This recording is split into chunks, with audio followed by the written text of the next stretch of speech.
Nakatagdang magtungo sa Kingdom of Saudi Arabia si DMW Secretary Hans Leo Kakdak ngayong Mayo para tutukan ang hindi pa naibibigay na sahod at benefits ng nasa 10,000 overseas Filipino worker.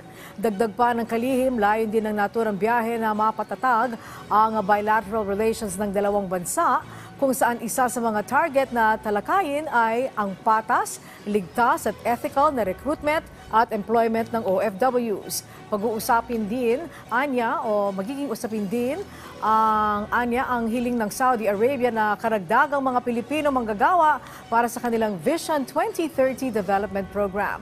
Matatandaang nitong Nobyembre at Disyembre ay nagsimula ng makuha ng ilang mga apektadong OFW ang kanilang claim check.